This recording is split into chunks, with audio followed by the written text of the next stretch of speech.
Kita akan mulaikan program kita di malam hari ini, Senior Your Leader. Untuk itu, kita akan berdoa buka, dan doa buka akan dipimpin oleh Pastor Langelo.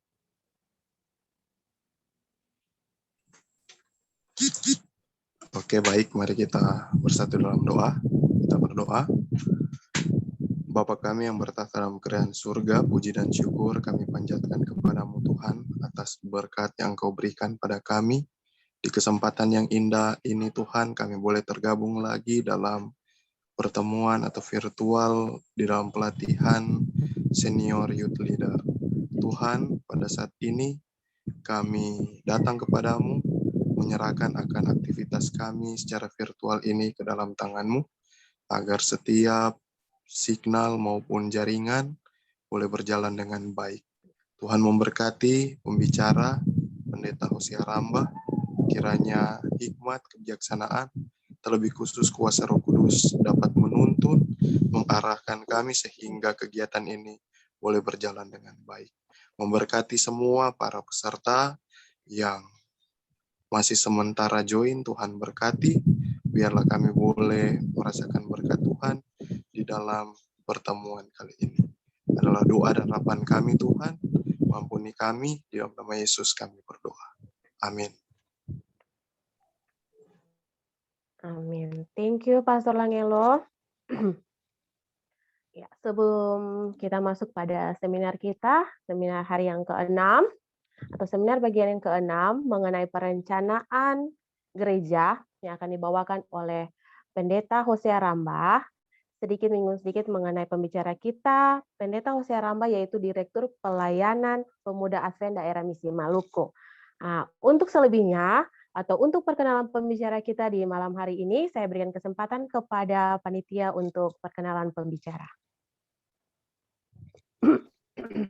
Terima kasih Kak Mei yang sudah memberi kesempatan kepada kami. Selamat malam kakak-kakak semuanya, selamat malam teristimewa pembicara kita pada malam hari ini. Selamat malam untuk para direktur, daerah misi ataupun conference yang sudah bergabung pada malam hari ini. Kakak-kakak peserta sekalian, para pendeta wilayah, pendeta jemaat maupun pemerhati pelayanan pemuda Advent dewasa.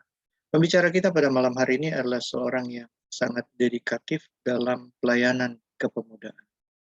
Organisasi Gereja Masedan Hari ke-7 mempercayakan beliau dengan tugas-tugas mulia di wilayah pelayanan Maluku. Beliau bernama dengan hormat saya sebut Pendeta Hosea Ramba, SAG atau Sarjana Agama, dipercayakan sebagai Direktur Pelayanan Pemuda Advent, Komunikasi, Kebebasan Beragama, Special Need Ministry, Amicus. Luar biasa ya. Jadi pelayanan yang sangat luas, pelayanan yang sangat luar biasa, mencakup banyak bidang, dan tentu saja menguras banyak tenaga, pikiran, waktu, tetapi komitmen beliau sangat luar biasa. Itulah sebabnya kita bersyukur pada malam hari ini beliau boleh bergabung dan bersedia untuk memberikan kita materi. Tuhan juga memberikan seorang pendamping yang setia, istri bernama Shana Vivian Lawalata. Tuhan mengaruniakan kepada mereka anak bernama Michelle Virginia Gabriela Ramba. Sekarang sudah duduk di kelas 11 di SLA Maluku. Dan yang tadi berdoa buka adalah pendeta untuk yang melayani di SLA, Pendeta Hengki. Demikian perkenalan singkat kita untuk pembicara kita yang luar biasa pada malam hari ini. Saya kembalikan ke Kak Mei sebagai pembawa acara. Makasih Kak Roli untuk perkenalan pembicara kita di malam hari ini. Sekarang kita siapkan hati kita, siapkan pikiran kita, dan kita akan mendengarkan seminar di hari yang ke-6 ini mengenai perencanaan gereja yang dibawakan oleh Pendeta Hosea Ramba. Untuk Pendeta, saya persilakan.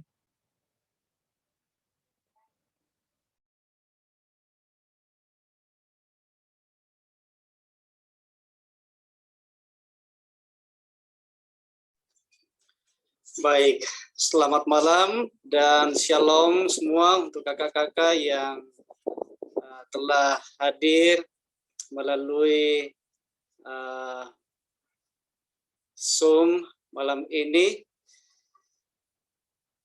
Bisa dengar suara saya? Bisa pendeta, clear. Ya, baik.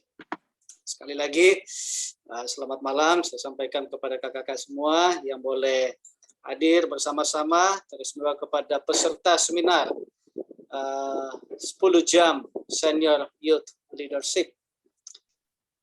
Satu kesempatan yang berbahagia tentunya boleh kita nikmati pada malam hari ini, bisa bersama-sama untuk mengikuti pelatihan atau training Senior Youth Leadership untuk mempersiapkan calon-calon pemimpin, orang-orang muda, bahkan sekaligus menjadi pelatih pemimpin orang-orang muda yang ada di jemaat kita masing-masing. Malam ini di tempat di mana saya berada, di sini banyak tetangga-tetangga, jadi mungkin ada suara-suara yang asing masuk nanti, mohon maaf sebelumnya. Nah, biasanya malam di sini ramai, ada kendaraan lewat, ada tetangga-tetangga yang bercerita, jadi mohon dimaklumi. Mudah-mudahan suara saya bisa menutupi suara-suara yang lain nantinya. Baik, kita langsung saja untuk seminar materi yang ke-6. Materi yang ke-6 yang diberikan kepada saya adalah rencana jemaat. Jadi bagaimana mengembangkan sebuah model yang diatur dengan baik untuk pelayanan orang-orang muda di jemaat lokal, di mana Tuhan percayakan kita untuk melayani di bidang kepemudaan ini. Jadi materi kita pada malam hari ini adalah bagaimana kita mau menjalankan kegiatan-kegiatan kita di jemaat. Kira-kira apa saja yang bisa kita buat untuk bisa menuntun orang-orang muda yang ada di jemaat kita agar mereka boleh melakukan tanggung jawab yang dipercayakan oleh Tuhan untuk para pemimpin-pemimpin orang muda, bahkan juga secara langsung orang muda yang ada di jemaat lokal. Sasaran seminar yang ingin kita capai pada malam hari ini ada beberapa hal. Namun sebelumnya terima kasih kepada Kak Roli, Kak Jimmy, dan semua tim yang sudah mempercayakan waktu ini untuk kita boleh bersama-sama menikmati berkat Tuhan melalui materi yang akan kita nikmati bersama pada malam hari ini. Sasaran seminar yang pertama adalah bagaimana kita nanti bisa membantu pemimpin untuk merencanakan kegiatan tahunan bagi orang muda gereja. Jadi ini kadang-kadang yang biasa merupakan kesulitan di jemaat, khususnya di Departemen Pelayanan Pemuda Advent. Kadang-kadang kegiatan atau acara pada sore hari itu banyak yang hilang konsep atau bingung bagaimana caranya kita bisa melaksanakan kegiatan-kegiatan pada sore hari. Bahkan kadang-kadang kegiatan-kegiatan PA itu membosankan bagi orang-orang muda sehingga kegiatan-kegiatan di sore hari itu kurang berkembang. Bahkan ada jemaat-jemaat yang pada akhirnya tidak bisa melaksanakan kegiatan PA karena mereka sendiri tidak tahu apa yang mereka harus lakukan. Kemudian yang kedua adalah bagaimana mengimplementasikan sasaran-sasaran pelayanan pemuda Advent gereja lokal dalam 4 bidang yang dinamis, yang memperkembangkan gereja mula-mula dalam Perjanjian Baru. Nah, 4 hal atau 4 bidang yang perlu kita kembangkan itu adalah pertumbuhan, ibadah, komunitas, dan pelayanan. Kemudian yang berikut adalah bagaimana kita menekankan fakta bahwa pelayanan pemuda Advent utamanya berfokus pada Yesus, sang pemimpin besar orang muda. Inilah yang menjadi fokus dari setiap kegiatan-kegiatan yang kita harus lakukan, atau pelayanan-pelayanan di bidang kepemudaan di jemaat yang kita lakukan. Jadi fokusnya adalah Yesus, sang pemimpin besar orang muda itu. Sasaran yang berikut adalah bagaimana mengembangkan tujuan-tujuan besar pemuda di setiap tahun dalam conference atau uni dan divisi mereka. Yang berikut adalah membantu pemimpin untuk menerapkan visi saat ini dari Departemen Layanan Pemuda Advent General Conference untuk menyelamatkan orang muda kita melalui program jangkauan ke dalam, jangkauan keluar, dan jangkauan ke seberang. Nah, ini adalah merupakan program dari gereja kita yang sudah bertahun-tahun dijalankan di jemaat kita, yaitu yang biasa kita kenal reach up, reach in, dan reach out. Nah, inilah beberapa sasaran-sasaran yang akan kita capai melalui pelajaran kita pada malam hari ini. Mari kita lihat statement ini. Ya, pemimpin orang muda perlu memahami bahwa semuanya dimulai dengan berfokus pada Yesus sebagai pemimpin besar yang telah memberi kita model dasar untuk melewati waktu sekarang. Kehidupan Kristus di bumi memberikan teladan yang benar untuk menyelamatkan orang muda yang hilang dan mengarahkan mereka kepada kerajaan Allah, menjadikan mereka murid-murid Kristus sementara hidup di dunia yang penuh dosa ini. Jadi ini konsep yang harus dipahami, dimiliki oleh kita selaku pemimpin pelayanan pemuda Advent yang dipercayakan oleh Tuhan di jemaat kita. Jadi fokus kita adalah kepada Yesus sebagai pemimpin besar, ya, yang juga merupakan model kita, ya, dan kehidupan Kristus ketika hidup di atas dunia ini itulah yang akan menjadi teladan, ya, yang benar yang dapat kita ikuti untuk menyelamatkan orang-orang muda yang hilang, ya, bahkan pun orang-orang muda yang ada di jemaat kita, bagaimana kita boleh mempertahankan mereka agar mereka boleh menjadi murid-murid Yesus, ya, sementara mereka hidup di atas dunia yang penuh dengan dosa ini. Mari kita lihat, ya, metode Kristus. Tidak ada metode lain yang terbaik yang dapat kita lakukan atau yang bisa kita ikuti selain metode Kristus. Ya, banyak metode-metode yang boleh kita lihat, ya, banyak yang kita bisa adopsi, ya, metode-metode yang diberikan oleh para, apakah itu tokoh-tokoh gereja ataupun orang-orang yang berkompeten di bidang kepemudaan.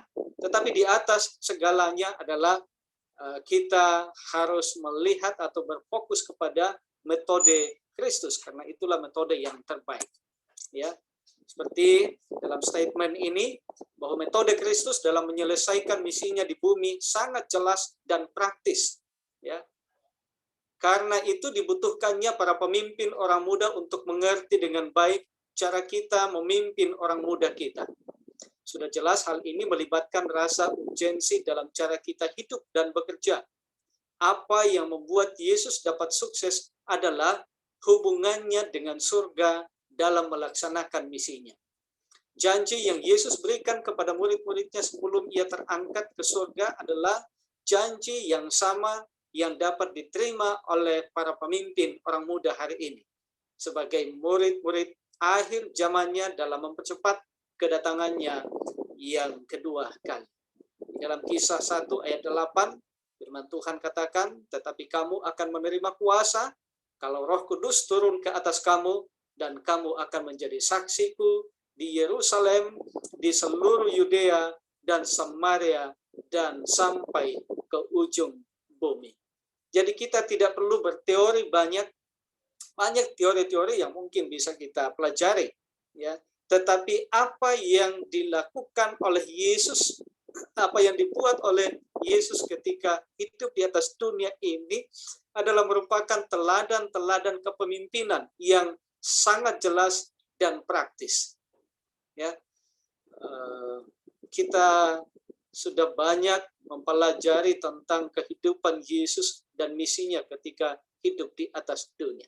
Dan ini yang akan menjadi model, menjadi metode yang terbaik, yang tepat, yang bisa kita adopsi di dalam menjalankan tanggung jawab pelayanan kepemudaan di jemaat kita. Ya, ada empat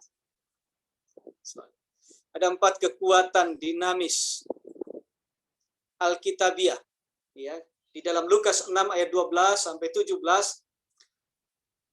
satu hari dalam kehidupan Yesus. Jadi ini yang Yesus buat, ya, dalam setiap hari, atau rutinitas yang Yesus lakukan dalam kehidupannya setiap hari ketika ada di atas dunia ini. Dalam ayat 12, yang pertama, pergilah Yesus ke bukit untuk berdoa. Dia menghabiskan jam-jam pertama dari harinya dalam persekutuan dengan Bapa. Kita akan mengidentifikasikan hal itu sebagai spiritualitas atau disiplin pribadi. Jadi kekuatan yang pertama yang dimiliki oleh Yesus, ya, dan itu akan menjadi kekuatan kita juga dalam menjalankan tanggung jawab pelayanan di bidang kepemudaan ini adalah sama seperti yang dilakukan oleh Yesus, ya. Dia pergi ke bukit untuk berdoa. Karena itulah kekuatan kita. Kita sudah sering dengan statement ini, ya, yang berbunyi banyak banyak berdoa, banyak puasa. Kurang berdoa, kurang puasa. Tidak berdoa, tidak ada puasa. Nah, itulah sebabnya kalau kita mau menjadi pelayan yang penuh dengan kuasa, punya spirit yang besar, maka apa yang harus kita lakukan yang pertama sama seperti yang Yesus lakukan adalah berdoa. Karena itulah yang menjadi kekuatan kita. Kemudian yang kedua, kekuatan yang kedua dalam ayat yang ke-13 dari Lukas 6, ketika hari siang, ia memanggil murid-muridnya kepadanya, lalu memilih dari antara mereka 12 orang. Diperkuat oleh persekutuannya dengan Bapa, ia selanjutnya memilih 12 muridnya. Jadi orang Kristen tidak pernah dimaksudkan untuk hidup dalam keterasingan. Allah itu adalah Allah yang suka berkomunitas. Yesus menunjukkan kepada kita jalan menuju komunitas. Usia muda adalah usia untuk suka berkumpul. Itulah sebabnya kita harus manfaatkan orang-orang muda kita dalam usia-usia kemudaan mereka. Karena mereka adalah usia yang suka berkumpul. Ya. Kalau kita saksikan di mana-mana, di banyak tempat, ya, apakah itu di jalan, atau di lingkungan, atau di mana saja. Ya. Yang banyak kita lihat berkumpul adalah orang-orang muda. Ya. Nah, itulah sebabnya mari kita gunakan kesempatan ini memanfaatkan usia-usia muda, memanfaatkan kesukaan mereka untuk berkumpul dengan hal-hal yang positif tentunya. Kemudian yang ketiga adalah kekuatan yang ketiga, ayat 17. Lalu ia turun dengan mereka. Di situ berkumpul sejumlah besar orang, mereka datang untuk mendengarkan dia dan untuk disembuhkan. Bersama-sama Yesus dan para muridnya menghabiskan sisa hari itu dalam pelayanan. dalam menyatakan dan menyampaikan kerajaan Allah. Nah, ini adalah menyangkut pelayanan dan misi. Ya, dan inilah yang Yesus buat. Hampir semua waktu yang dimiliki oleh Yesus ketika hidup di atas dunia digunakan untuk melakukan pelayanan atau menjalankan misinya. Ya, seorang leader harus berbaur, bukan hanya memberi komando dan perintah.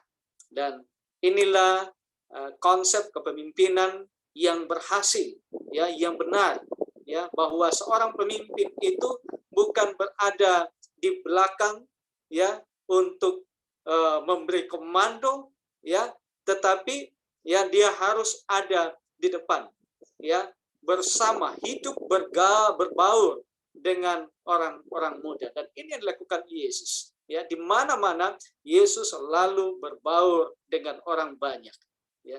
Karena itulah hal yang terbaik yang dapat dilakukan, ya, bagaimana bisa menjangkau orang-orang banyak yang hidup pada zamannya. Yang keempat, dalam Kisah 2 ayat 42 sampai 47, dalam satu hari, ya, kehidupan orang-orang Kristen mula-mula. Kita akan lihat di sana bagaimana kehidupan orang-orang Kristen, ya, yang mula-mula dalam buku Kisah 2 ayat 42 sampai 47.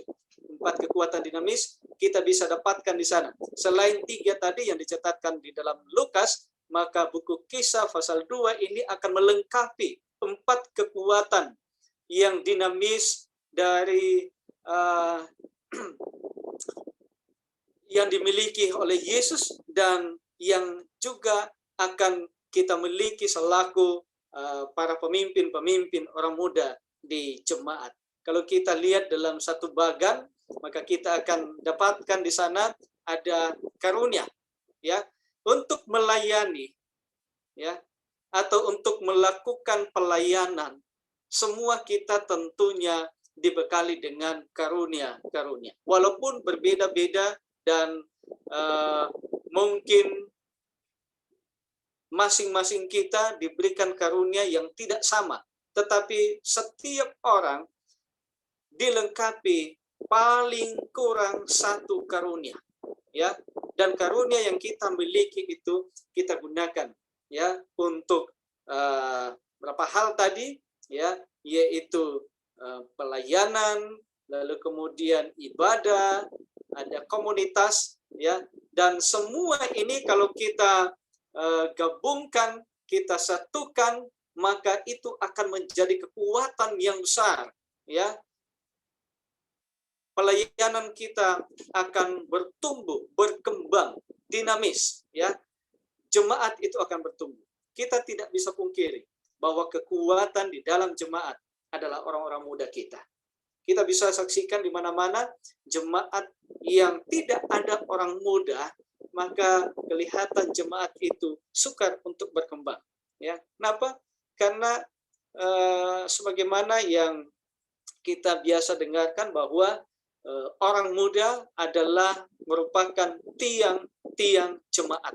Ya, jadi kalau sebuah jemaat tidak punya tiang, pasti jemaat itu akan rapuh. Tapi kalau jemaat itu memiliki tiang, maka pasti jemaat itu akan berdiri kokoh. Nah, inilah yang dibutuhkan. Jadi, keteladanan Kristus, kekuatan adalah merupakan kekuatan modal bagi kita untuk boleh menjadi pelayan atau pemimpin orang muda yang sukses di jemaat nanti. Nah, ini ada siklus program pelayanan yang bisa kita lihat, ya, di gereja lokal. Nah, minta maaf mungkin kakak-kakak sekalian melihat bagan ini tulisannya agak kecil, ya, tetapi ada beberapa elemen yang boleh kita lihat di situ, ya. Yang pertama adalah elemen yang besar yang kita bisa lihat di sana adalah misi. Gereja punya misi, ya. gereja punya misi adalah bagaimana gereja ini bisa memiliki atau menjalin hubungan persahabatan dengan semua orang, ya, bukan hanya di dalam. Persahabatan itu harus dibangun, ya, dengan semua orang, dengan semua komunitas, ya. Jadi jemaat itu tidak boleh menutup diri. Jemaat itu harus membuka diri, ya, terhadap lingkungan. Lalu kemudian misi gereja adalah penginjilan, evangelism, ya, itu. Jadi di jemaat, ya, kita boleh melakukan atau menyusun banyak program, ya. Tapi kalau tidak ada program penginjilan di sana, maka itu bukan dikatakan jemaat. Artinya jemaat tidak memiliki misi, karena misi utama dari jemaat adalah penginjilan, ya. Lalu kemudian ada worship di sana, ada ibadah, ya. Jadi otomatis jemaat itu harus melakukan ibadah, dan ibadah itu bisa dilakukan dari rumah ke rumah, ya. Ibadah itu ya seperti ibadah rutin yang kita lakukan, ibadah setiap Sabat, ya.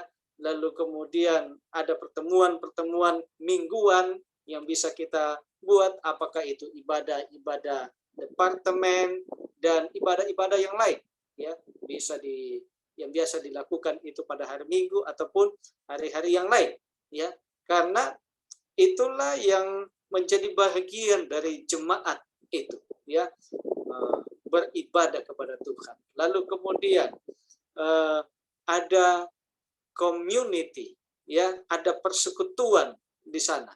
Jadi persekutuan ini sama seperti yang kita sudah lihat di slide sebelumnya, bahwa salah satu kekuatan yang harus kita miliki adalah persekutuan atau persatuan. Nah, persatuan atau persekutuan ini itu bisa dibuat dalam bentuk, ya, small groups, ya, atau kelompok kecil, ya. Dan kelompok-kelompok kecil ini desain sedemikian rupa sehingga kelompok kecil ini bisa menjadi satu wadah di mana orang-orang muda itu benar-benar bisa dilibatkan. Kita gunakan itu sebagai tempat untuk bisa menambah wawasan pengetahuan orang-orang muda tentang Alkitab atau pelajaran-pelajaran rohani lainnya. Lalu kemudian, ya, ada discipleship, pemuridan. Nah, melalui kelompok-kelompok kecil ini, ya, adalah merupakan wadah untuk kita bisa melakukan pemuridan, ya, di dalam jemaat, ya. Nah, sehingga melalui wadah ini maka diharapkan ada pertumbuhan rohani, ya, secara pribadi. Tujuannya adalah bagaimana mengembangkan kehidupan kerohanian itu secara pribadi dari setiap orang-orang muda. Karena sasarannya adalah untuk membuat kelompok-kelompok kecil, ya. Tujuannya bukan semata-mata tujuan utamanya bukan sasaran keluar, tetapi sasaran yang paling utama adalah bagaimana kita mau bentuk kerohanian, ya, bagaimana kita mau memperkuat kerohanian orang-orang muda kita agar mereka betul-betul menjadi orang-orang muda yang kuat imannya, dan pada akhirnya mereka bertahan, ya, di dalam gereja. Karena banyak orang-orang muda sekarang ini yang keluar dari gereja. Kenapa? Oleh karena mereka tidak memiliki dasar iman yang kokoh, ya. Nah, itulah sebabnya kelompok kecil ini penting sekali, ya. Lalu kemudian yang kelima adalah service atau pelayanan, ya. Nah, pelayanan yang kita lakukan adalah pelayanan di dalam kasih, ya. Kita bukan hanya berbicara teori, kita bukan hanya sebatas berbicara tentang firman, tetapi bagaimana firman itu kita bisa implementasikan melalui kehidupan kita, ya, melalui pelayanan-pelayanan yang kita lakukan. Tapi pelayanan yang akan kita lakukan itu bisa menjadi hidup apabila firman itu telah berakar di dalam kehidupan kita. Kalau firman itu telah berakar di dalam diri kita, maka itu pasti akan bertumbuh dan akan menghasilkan buah. Dan buah yang dihasilkan itulah kasih yang akan dinikmati oleh banyak orang. Nah, bagaimana model pelayanan pemuda Advent yang bisa kita terapkan? Kita lihat ada model pertemuan, ya. Rencanakan pertemuan mingguan Anda untuk menjadi pintu depan bagi penginjilan Anda. Ya, pertimbangkan pertemuan rutin PPA, kelompok pemuda atau pertemuan kelompok kecil Anda sebagai kegiatan yang akan memiliki banyak sasaran. Ya, jadi ini model yang akan kita buat di jemaat, yaitu model pertemuan. Ya, nah, model pertemuan ini sasarannya adalah pertama pelayanan untuk pemuda non-Advent. Kemudian yang kedua pelayanan pemuda Advent yang nominal.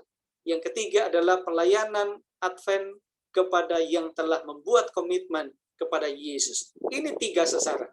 Jadi kepada mereka yang non-Advent atau pemuda-pemuda non-Advent, ya. Kemudian yang kedua adalah kepada pemuda-pemuda Advent itu sendiri, ya, dan yang ketiga adalah pemuda pelayanan Advent kepada yang telah membuat komitmen kepada Yesus. Sementara pekabaran dan metode Anda didefinisikan dengan jelas dan 3 dasar ada pada tempatnya, maka sasaran-sasaran ini akan menentukan sifat pelayanan Anda.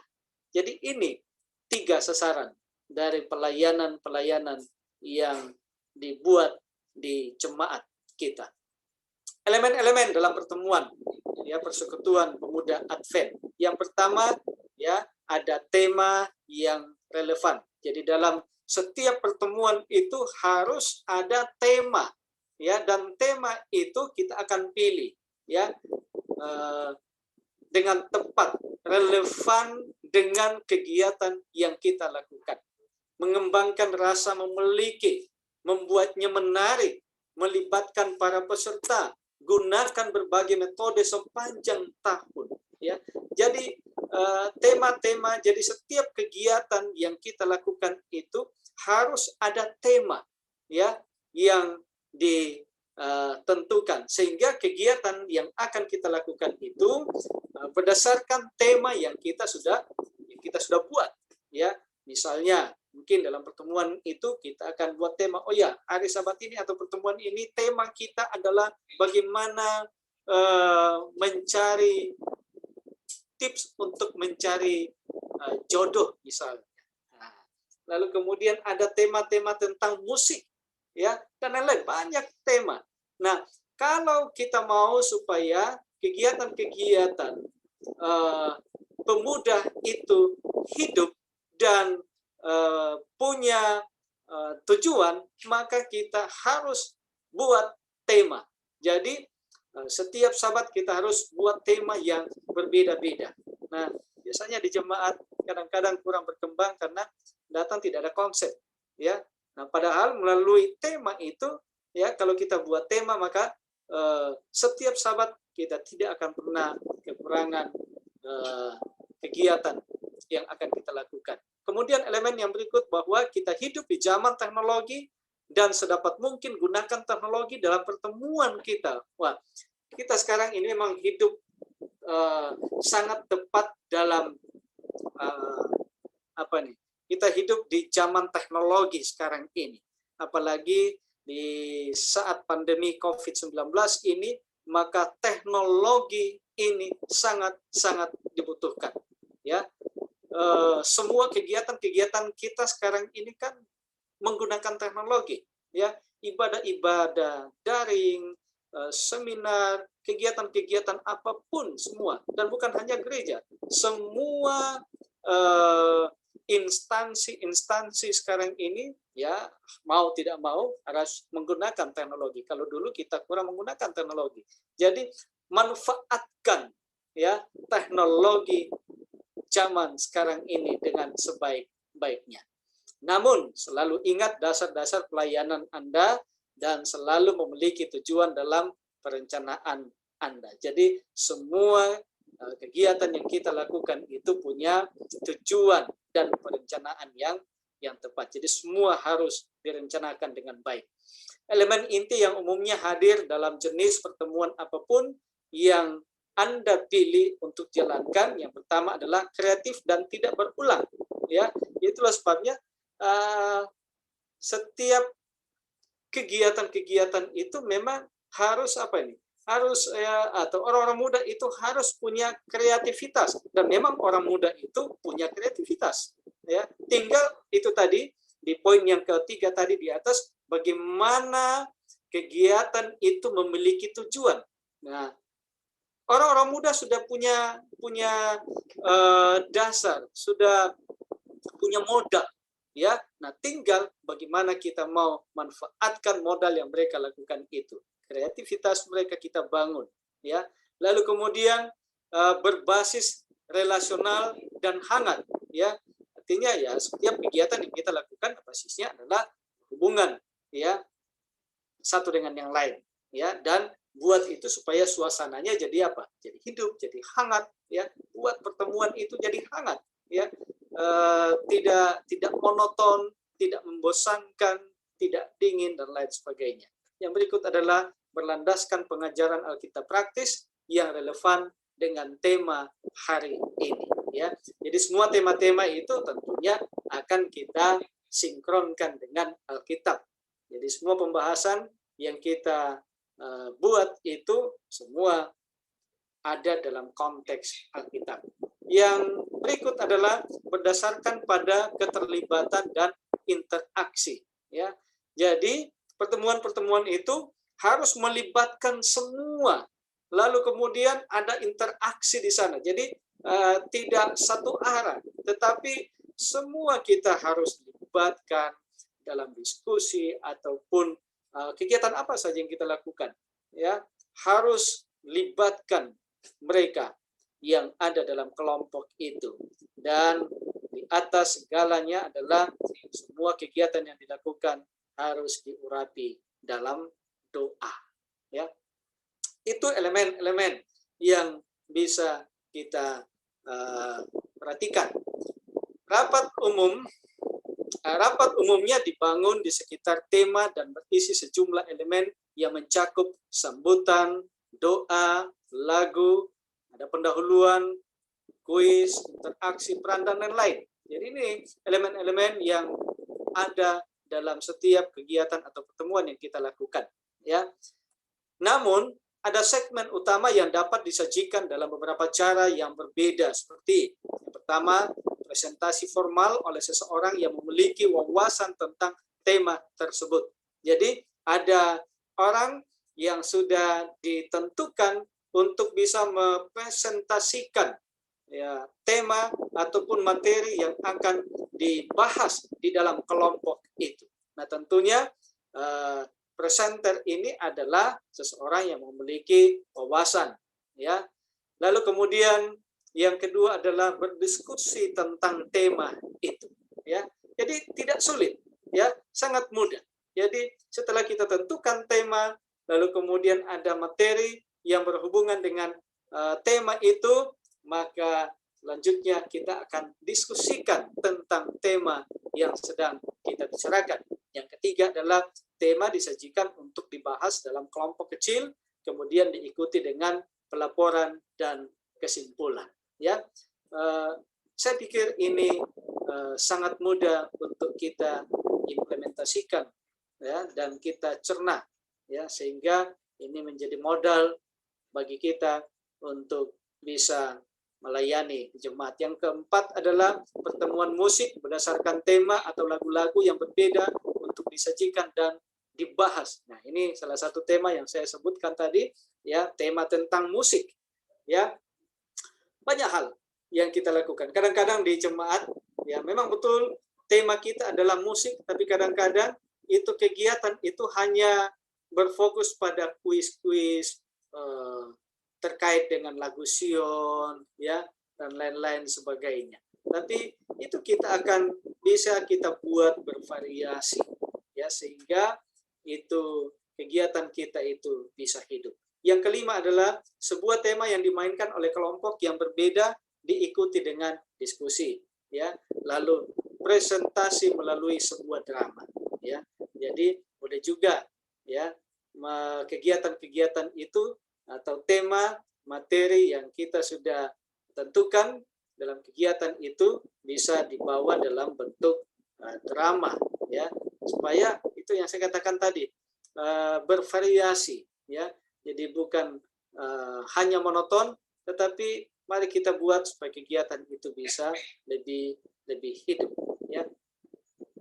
Pengembangan komunitas, sebuah dasar penting dalam pelayanan kaum muda kita di jemaat, ya.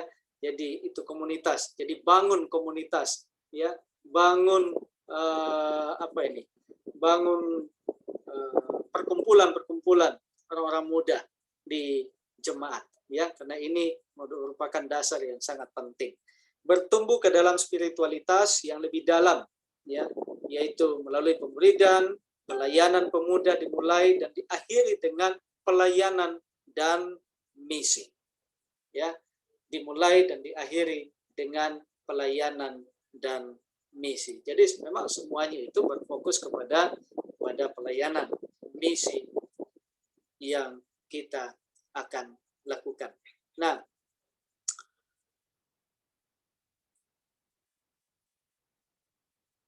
baik, saya harus pindahkan ini karena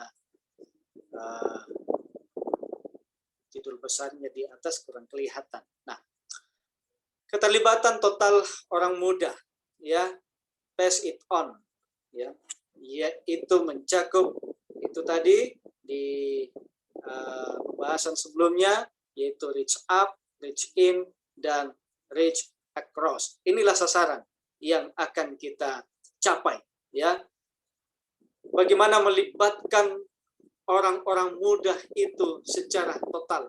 Nah, tema saya masih ingat tahun 2018, ya, waktu kegiatan orang muda di Sulawesi Tengah, Palu, ya, temanya adalah pass it on, ya, yaitu mendelegasikan atau menyerahkan, ya, kepada siapa kita harus delegasikan, kepada siapa kita harus serahkan, tidak lain adalah orang muda, ya.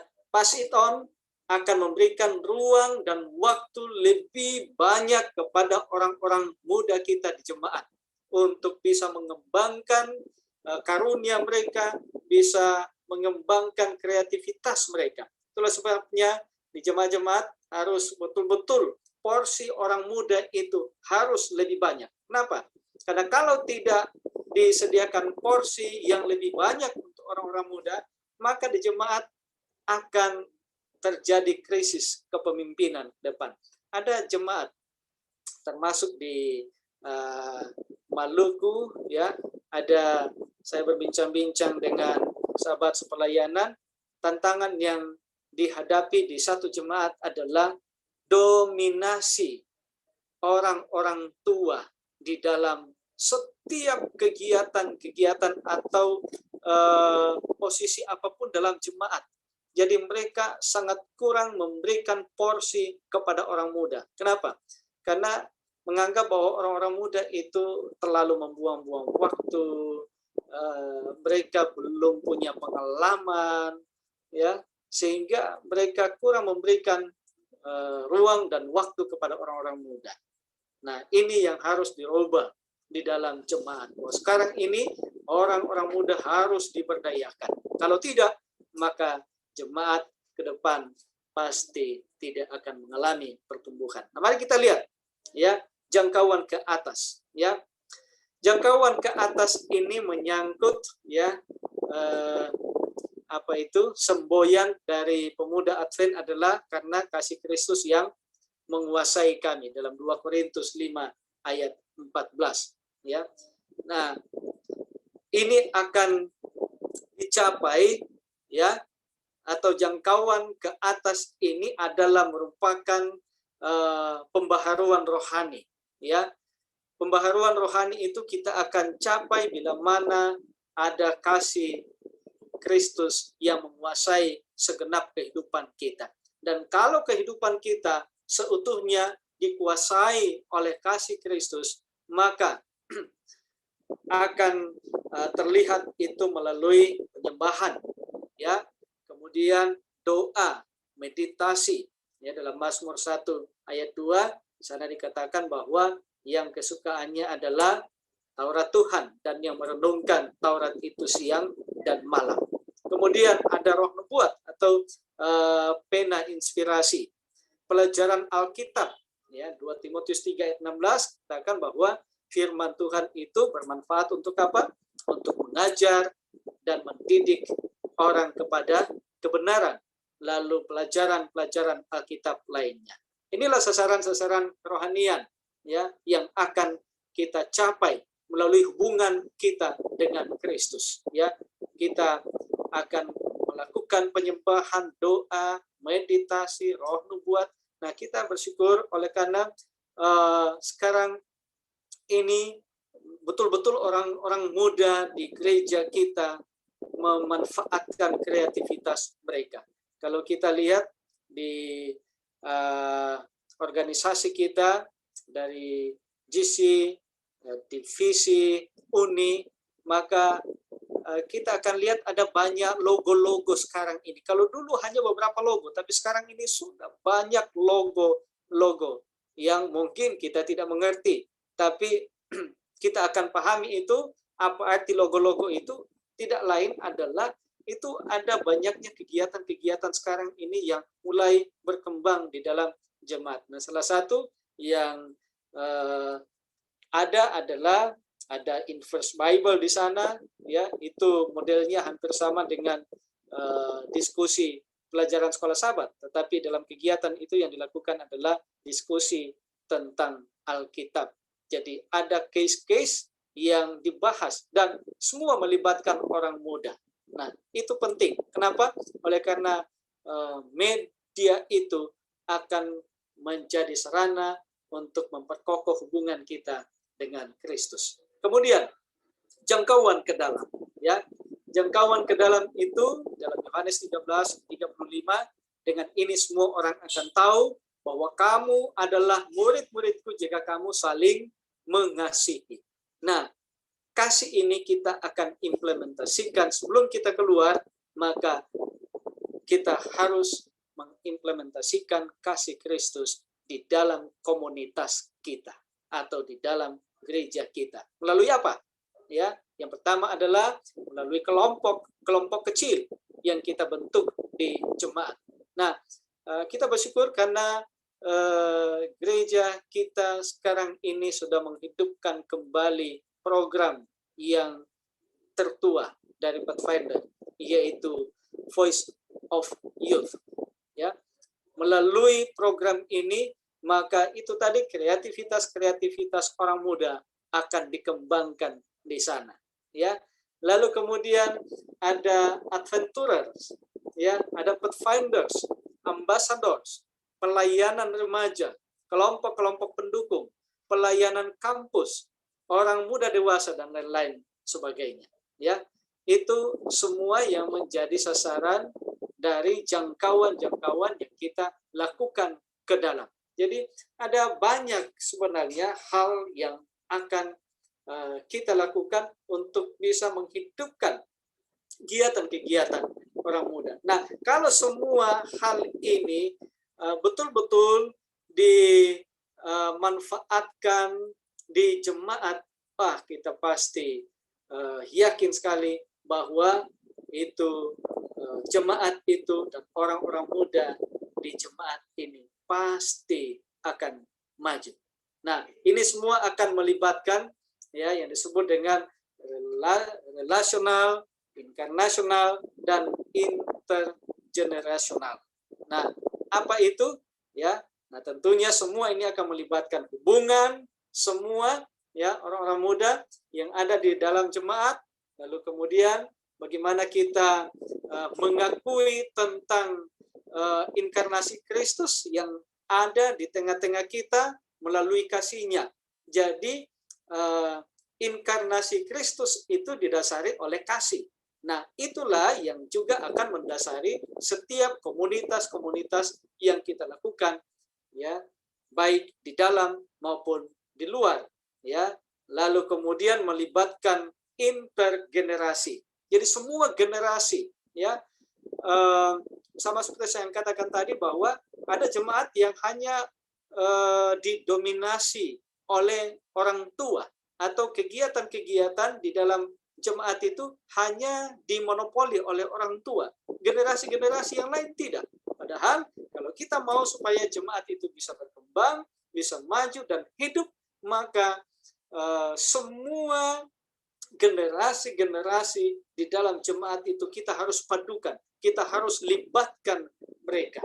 Ya, ada juga pemahaman yang keliru bahwa acara orang muda itu tidak perlu melibatkan orang tua, ya, sehingga kadang-kadang itu yang membuat orang-orang muda sepertinya tidak termotivasi, padahal kegiatan orang muda itu betul-betul harus disupport oleh orang tua. Jadi keterlibatan semua usia atau generasi, anak, remaja, orang muda, ya, junior, orang muda, dewasa, dan juga orang tua, semua dilibatkan di dalam semua kegiatan yang kita lakukan. Nah, konsep kita, ya, yang bagus boleh kita miliki, yaitu bahwa gereja kita adalah gereja keluarga, ya.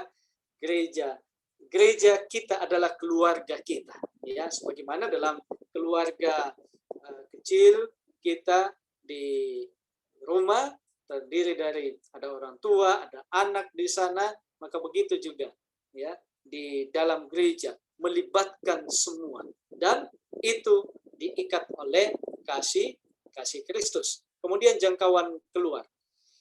Injil ke seluruh dunia pada zaman ini. Ini sasaran, tujuan dari pekabaran,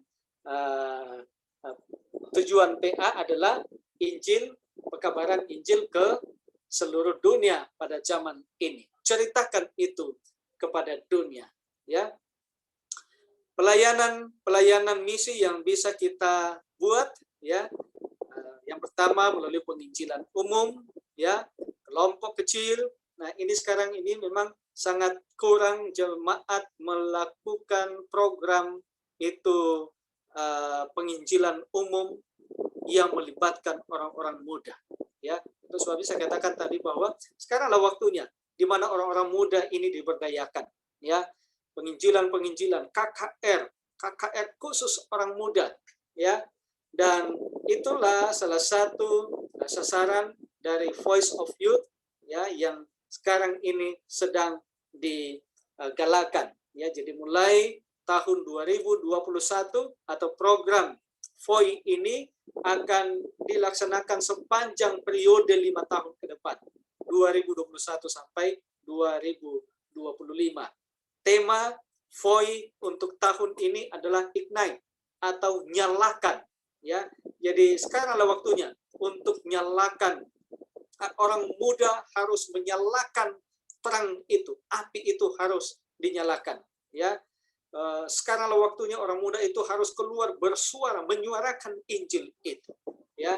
Dan sekarang ini sudah dalam tahap pelatihan fase ketiga, ya, di daerah-daerah conference untuk VOI ini. Bagaimana mempersiapkan orang-orang muda untuk dapat membuat program-program yang hidup di jemaat nanti, ya. Kemudian penginjilan pribadi. Ya, dalam penginjilan pribadi ini bagaimana kita mau membagikan kisah pribadi, ya, kisah, ya, orang lain dan kisah kita. Artinya, ya, kita bisa saling membagi pengalaman-pengalaman, kesaksian, ya, hidup yang menguatkan. Kemudian memenangkan kembali atau reclaim, ya, ini penting. Sasaran dari VOI salah satu adalah untuk mengembalikan orang-orang muda yang sudah hilang. Kita tidak bisa pungkiri bahwa banyak orang-orang muda sekarang ini yang hilang dari gereja, ya. Ada yang hilang, tahu pulang, ya, tapi ada yang tidak tahu bagaimana harus pulang kembali. Maka itulah gunanya atau itulah program yang akan kita buat di jemaat masing-masing kita, bagaimana bisa mengembalikan, memenangkan mereka yang sudah hilang dalam jemaat. Kemudian pelayanan sukarela Advent. Jadi ada pelayanan orang-orang muda yang menjadi pelayan-pelayan sukarelawan, ya. Jadi ya, tidak dipaksa-paksa, namanya sukarela berarti tidak dipaksa, ya. Nah, yang paksa kita adalah kasih Kristus, tapi bukan orang yang memaksa kita. Jadi kalau kasih ada di dalam diri kita, maka kita tidak akan dipaksa-paksa untuk melaksanakan pelayanan. Kemudian proyek-proyek pelayanan. Jadi ada proyek-proyek yang akan ditetapkan. Nah, di dalam program POI ini tentunya ada proyek-proyek atau sasaran-sasaran, program-program yang akan menjadi sasaran dari kegiatan orang-orang muda. Penanaman gereja. Nah, ini salah satu tujuan akhir dari POI, ya, yaitu penanaman gereja. Ada pengembangan gereja, ya. Jadi kalau kelompok-kelompok orang muda ini akan hidup, maka akan menolong jemaat itu untuk bisa berkembang, ya. Jadi gereja itu akan bisa muncul di mana-mana, ya. Lalu kemudian penginjilan web. Jadi manfaatkan, ya, itu penginjilan online sekarang ini, ya. Jangan hanya orang-orang muda menghabiskan waktu mereka untuk membuka hal-hal yang tidak penting, tidak menopang kerohanian kita, tidak menopang pertumbuhan rohani kita melalui media-media sosial yang ada sekarang ini. Jadi manfaatkan penginjilan web, ya, untuk bisa menjangkau banyak orang dimanapun mereka berada. Yesus pusat kasih dan pengampunan. Ini yang harus kita ajarkan. Oh, Yesus adalah sumber kuasa. Sebagaimana Bapa mengutus aku mengutus kamu. Terimalah Roh Kudus. Dalam Yohanes 17 ayat 20 sampai ayatnya yang ke-22. Tujuannya adalah memberitakan Injil Kerajaan Allah. Lukas 4 ayat 43. Jadi tujuan dari semua yang kita lakukan adalah memberitakan Injil Kerajaan Allah ini kepada dunia. Pekabarannya yaitu kerajaan Allah sudah dekat, ya. Jadi kita mengemarkan, menyampaikan pekabaran kepada dunia bahwa sesungguhnya kerajaan Allah sudah dekat, ya. Markus 1 ayat 14 sampai 15. Kemudian apa metode? Metodenya, tetapi kamu akan menerima kuasa kalau Roh Kudus turun ke atas kamu. Inilah yang akan memampukan kita melalui tuntunan kuasa Roh Kudus, maka akan banyak metode-metode yang akan kita gunakan. Tapi kembali lagi di awal tadi bahwa metode yang terbaik yang kita akan lakukan adalah metode Yesus, ya. Dan metode Yesus itu bisa kita jalankan bila mana ada kuasa yang turun ke atas kita, ya. Doanya supaya mereka semua menjadi satu. Inilah doa Yesus untuk kita, orang-orang muda dan para pemimpin-pemimpin orang muda. Doa Yesus untuk kita agar kita boleh menjadi satu.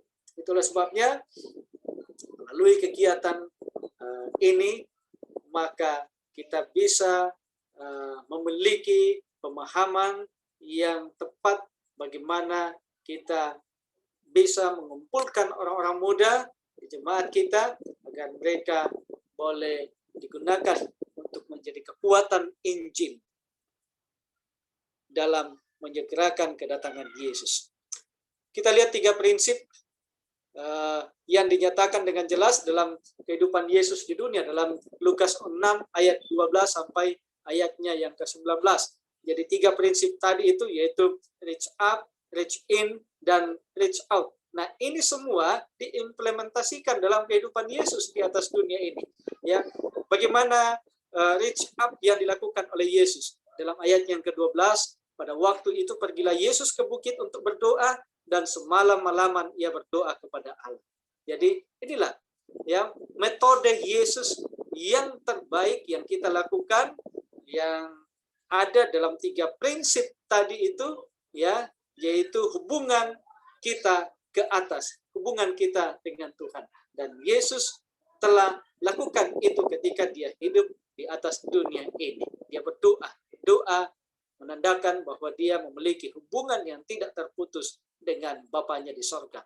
Kemudian bagaimana reach in, jangkauan ke dalam ini dilakukan oleh Yesus dalam ayat 13.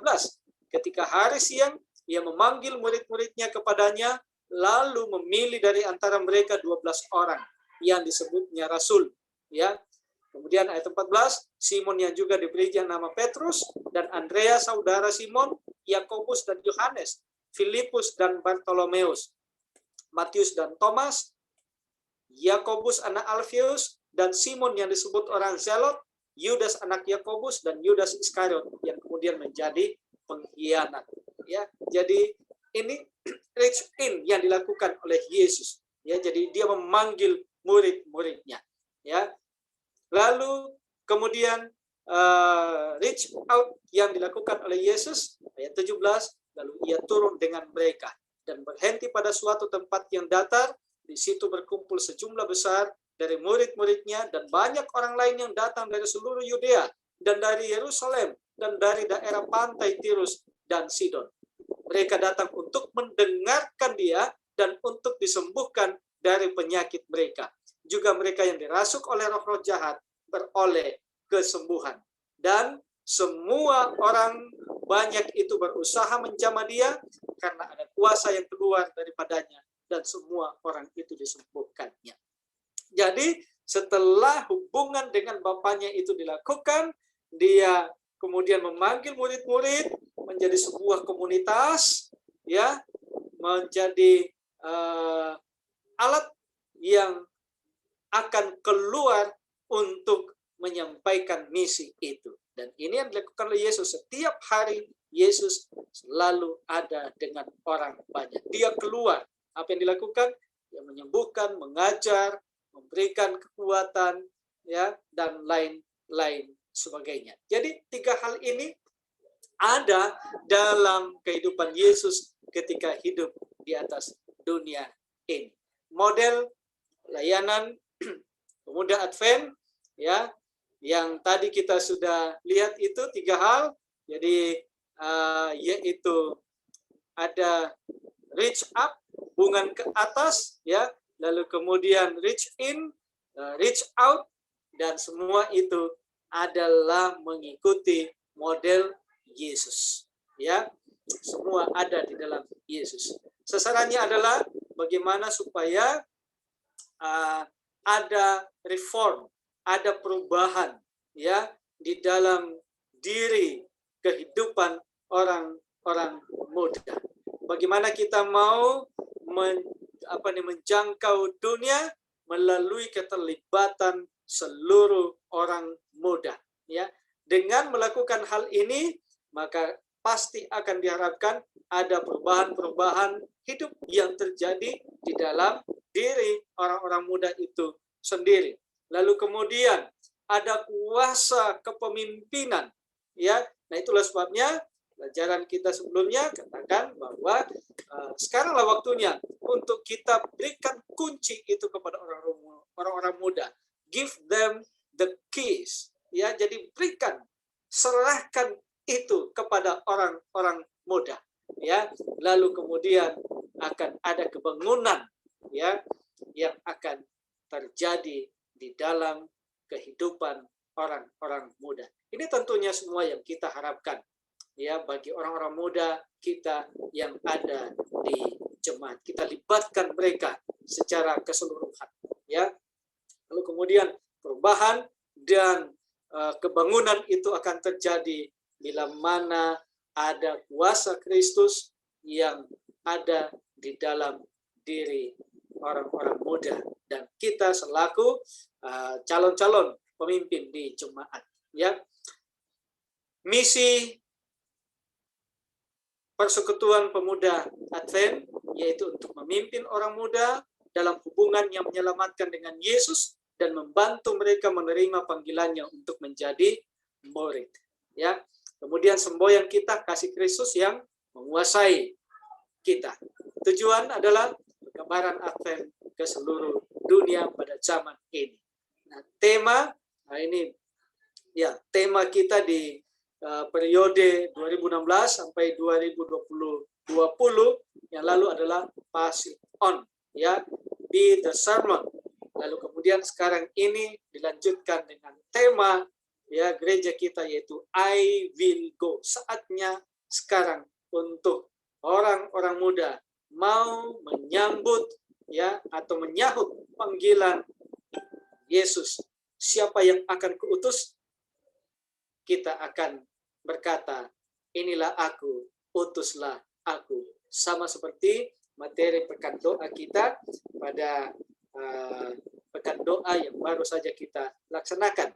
Kita mau menyambut panggilan Tuhan untuk pergi. Ya, kalau dulu itu melibatkan semua, ya, tapi belum ada komitmen secara pribadi di sana. Maka sekarang untuk periode ke depan, 5 tahun ke depan ini, orang-orang muda akan mengambil keputusan atau akan membuat komitmen di hadapan Tuhan untuk mau berkata bahwa aku akan pergi, ya, pergi untuk misi yang sudah dipercayakan oleh Yesus bagi kita. Hanya kuatkan dan teguhkanlah hatimu dengan sungguh-sungguh. Ini janji Allah kepada Joshua, ya, ketika diserahkan tanggung jawab setelah Musa tidak bisa melanjutkan kepemimpinannya, memimpin orang Israel masuk ke Kanaan.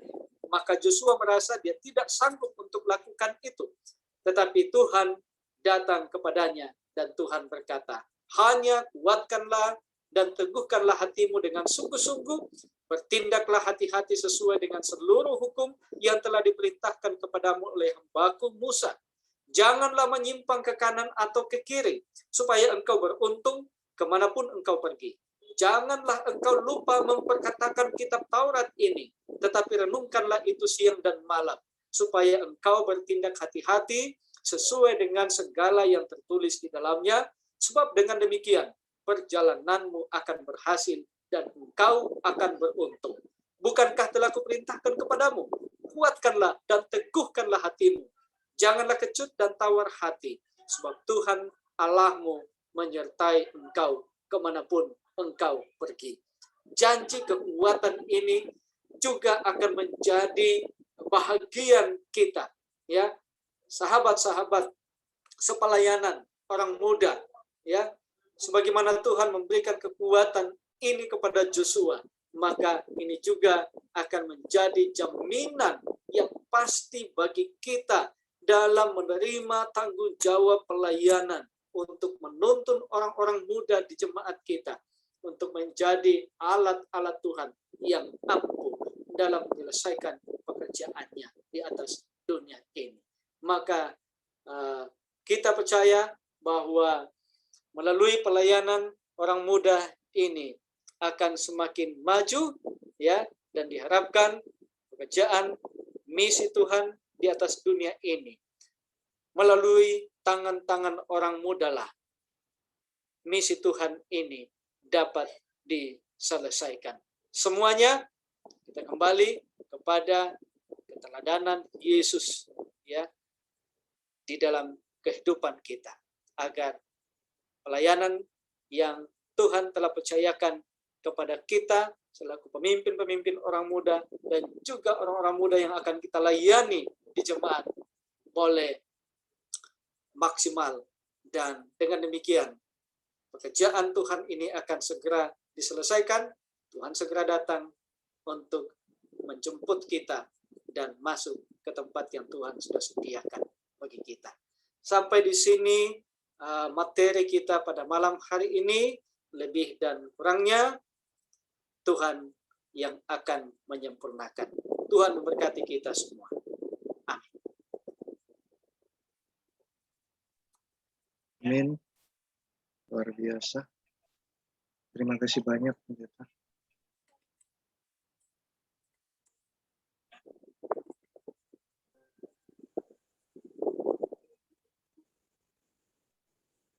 Oke, terima kasih banyak kepada Pendeta Ramba yang telah membawakan materi pada malam hari ini.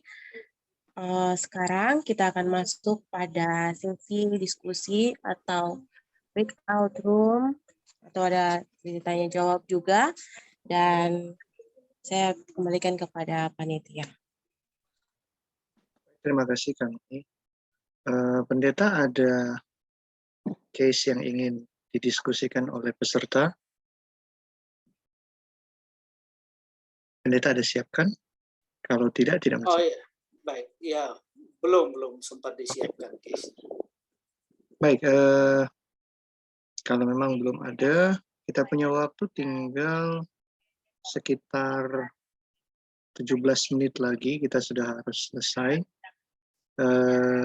Saya serahkan kepada Kak Anastasia Burara, mungkin boleh memimpin untuk diskusi atau tanya jawab saja, sebab kalau kita breakout room, kita sudah tidak punya waktu.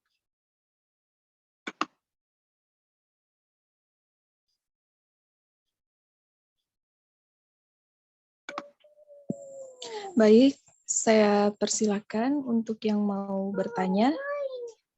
Kita buka 2 pertanyaan pertama. Dipersilakan. Bisa raise hand atau kirim dalam kolom chat. Atau langsung unmute. Yang mau raise hand, yang mau bertanya silakan raise hand supaya kami bisa spotlight dan unmute.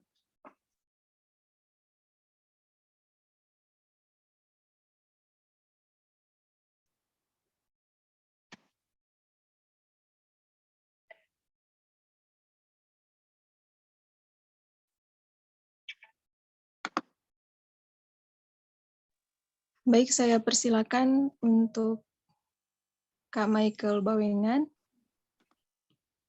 Dipersilakan. Bisa langsung unmute.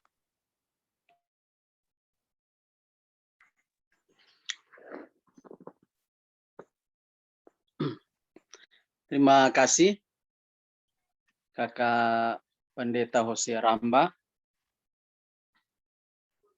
Nah, di bagian tadi elemen-elemen untuk pertemuan PA itu, kalau boleh ada tema yang relevan. Nah, tadi mungkin berdasarkan kakak pendeta punya pengalaman, kira-kira langsung konkret contohnya.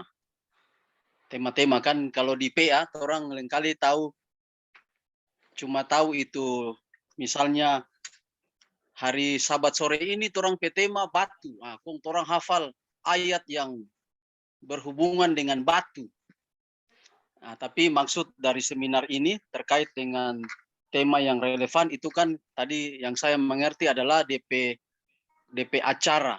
Nah, DP acara. Mungkin kakak langsung contohkan yang DP model, DP contoh, mungkin 1-2 supaya orang langsung mau praktek di jemaat. Demikian, terima kasih. Baik, terima kasih. Kami persilakan untuk Pendeta Hosea Ramba untuk memberikan jawaban atau tanggapan. Sepertinya pendeta keluar,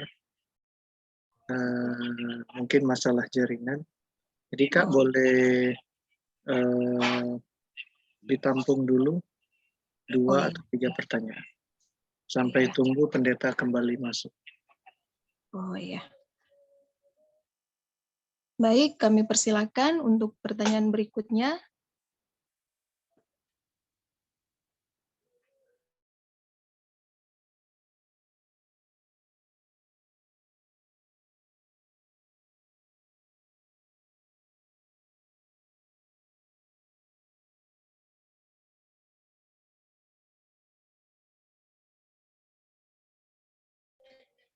Apakah ada yang mau bertanya?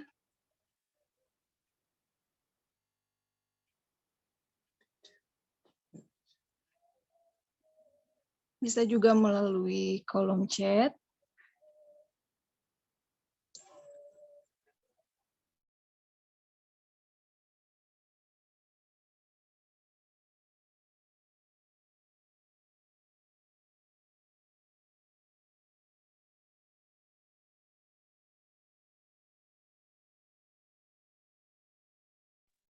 Ya, baik. Dipersilakan untuk Kak Yani Kosegeran.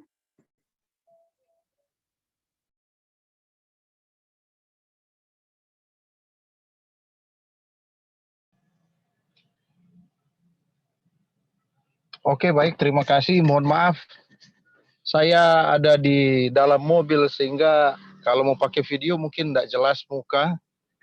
Oleh karena di tempat saya bertugas harus cari jaringan di luar rumah.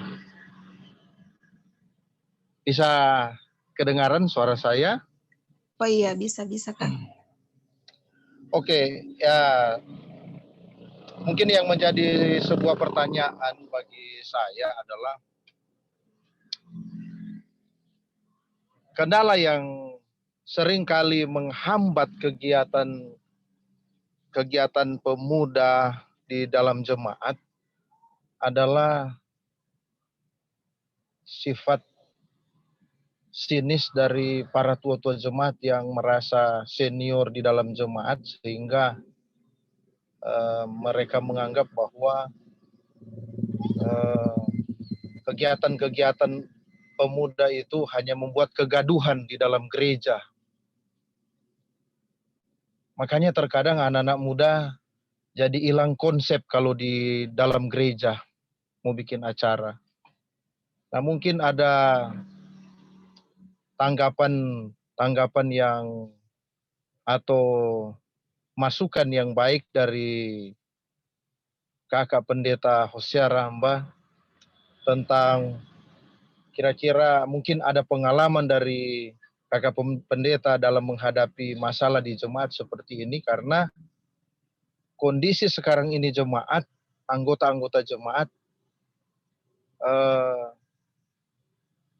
sudah sangat ekstrim dengan roh nubuat, sehingga mereka menilai bahwa apa yang menjadi pernyataan-pernyataan roh nubuat tentang kegiatan-kegiatan pemuda, termasuk kalau ada mau bikin kegiatan kuis di gereja, mereka bilang, Nyonya White so bilang tidak boleh, itu kompetisi itu. Nah, ini yang jadi permasalahan, sehingga terkadang anak-anak muda jadi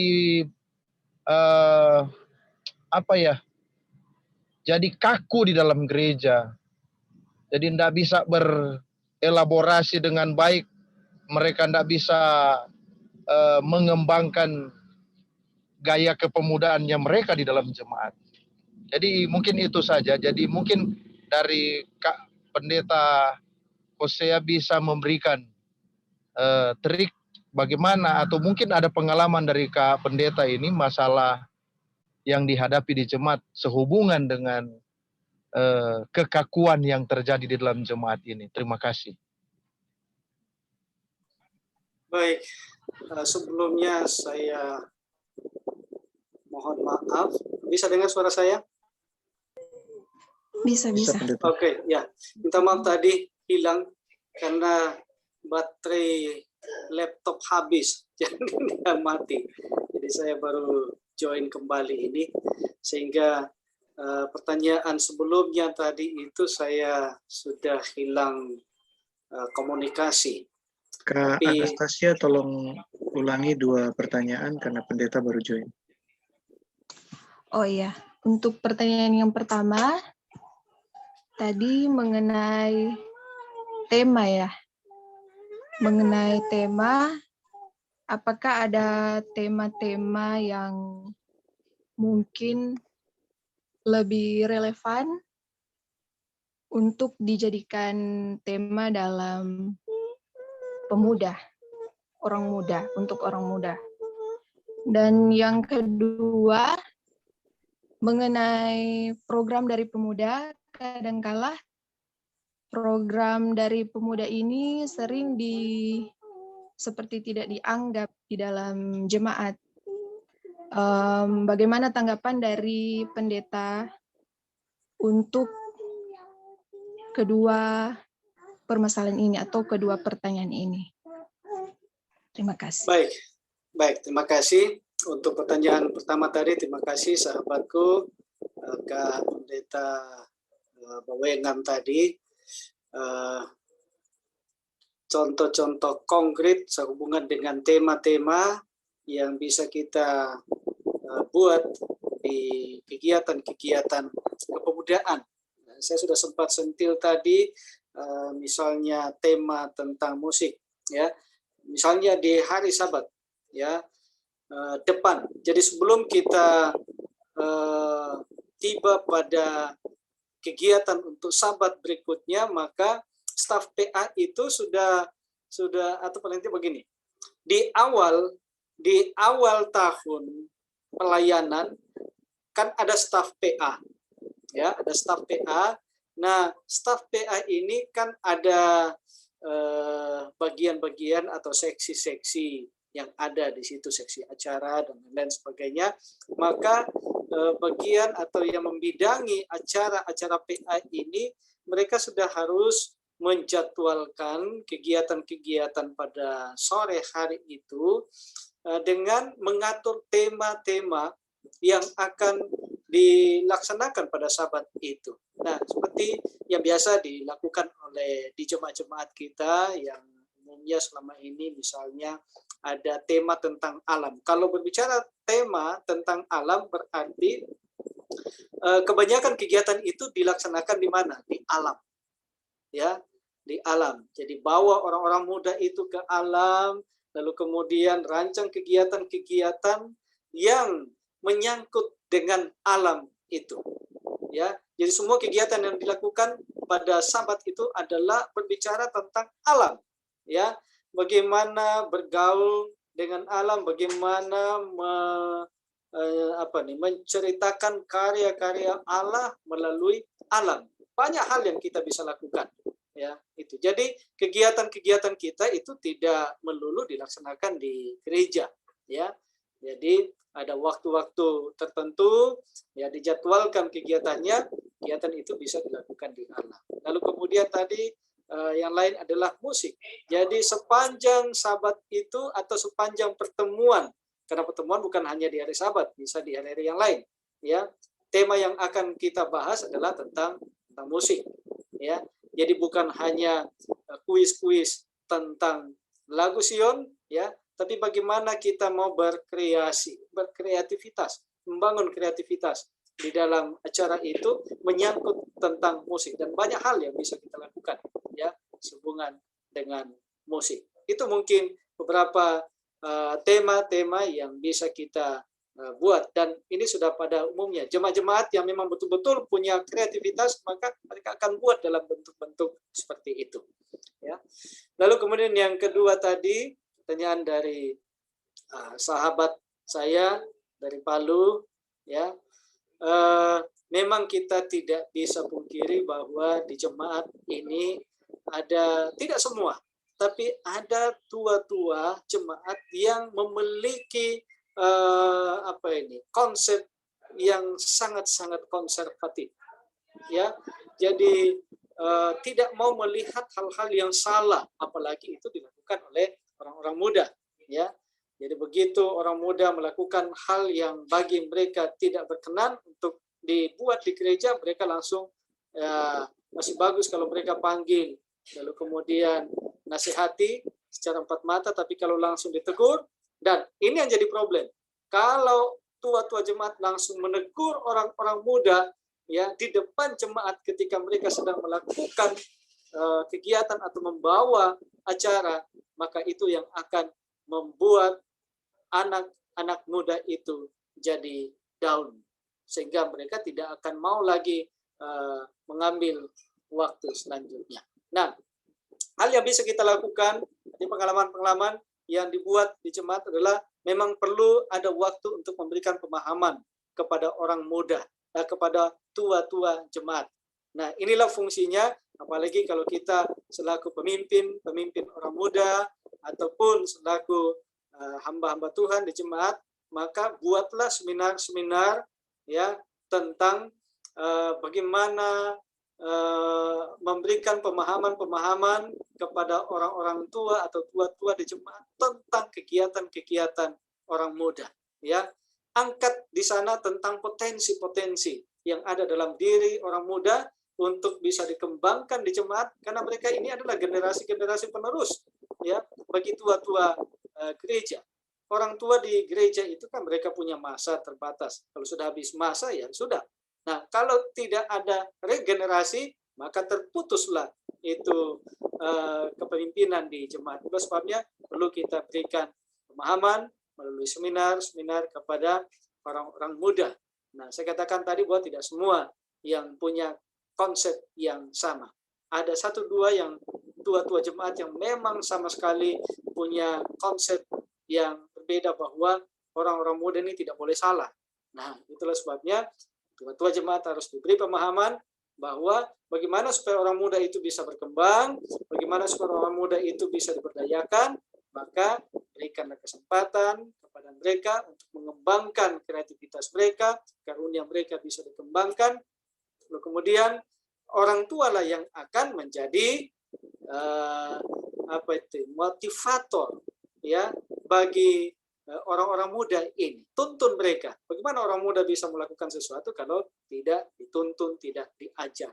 Ya, mungkin itu hal-hal yang bisa kita lakukan. Ada banyak hal yang bisa kita buat jemaat untuk memberikan pemahaman-pemahaman yang keliru, ya, yang yang strict, ya, untuk tua jemaat yang sangat strict di jemaat. Nah, tentunya juga memang ada batasan-batasan yang harus dilakukan. Tidak semua, bukan berarti bahwa kita mengembangkan kreativitas kita di gereja lalu ya kita tidak memperhitungkan atau tidak memperhatikan itu nilai-nilai rohani dan nilai-nilai kesucian, apalagi kalau kegiatan itu dibuat pada hari Sabat. Nah, itulah sebabnya perlu pelatihan-pelatihan kepada orang muda. Dan kita bersyukur bahwa saatnya sekarang di mana orang tua, orang muda harus diberi porsi yang lebih besar.